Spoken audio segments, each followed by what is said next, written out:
خدا کے زندہ اور پاک کلام میں سے زبور کی کتاب اس کا 132 باب۔ اے خداوند، داؤد کی خاطر اس کی سب مصیبتوں کو یاد کر کہ اس نے کس طرح خداوند سے قسم کھائی اور یعقوب کے قادر کے حضور منت مانی کہ یقیناً میں نہ اپنے گھر میں داخل ہوں گا، نہ اپنے پلنگ پر جاؤں گا، اور نہ اپنی آنکھوں میں نیند، نہ اپنی پلکوں میں جھپکی آنے دوں گا، جب تک خداوند کے لیے کوئی جگہ اور یعقوب کے قادر کے لیے کوئی مسکن نہ ہو۔ دیکھو، ہم نے اس کی خبر افراطہ میں سنی، ہمیں یہ جنگل کے میدان میں ملی۔ ہم اس کے مسکنوں میں داخل ہوں گے، ہم اس کے پاؤں کی چوکی کے سامنے سجدہ کریں گے۔ اٹھ اے خداوند، اپنی آرامگاہ میں داخل ہو، تو اور تیری قدرت کا صندوق، تیرے کاہن صداقت سے ملبس ہوں اور تیرے مقدس خوشی کے نعرے ماریں۔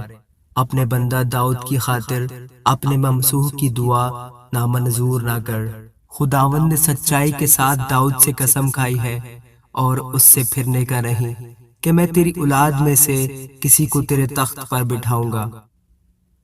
اگر تیرے فرزند میرے عہد اور میری شہادت پر جو میں ان کو سکھاؤں گا عمل کریں، تو ان کے فرزند بھی ہمیشہ تیرے تخت پر بیٹھیں گے، کیونکہ خداوند نے سیون کو چنا ہے، اس نے اسے اپنے مسکن کے لیے پسند کیا ہے۔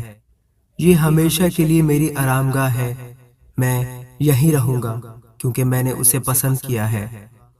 میں اس کے رزق میں برکت دوں گا، میں اس کے غریبوں کو روٹی سے سیر کروں گا، اس کے کاہن کو بھی میں نجات سے ملبس کروں گا، اور اس کے مقدس بلند آواز سے خوشی کے نعرے ماریں گے۔ وہیں میں داؤد کے لیے ایک سینگ نکالوں گا، میں نے اپنے ممسوح کے لیے چراغ تیار کیا ہے۔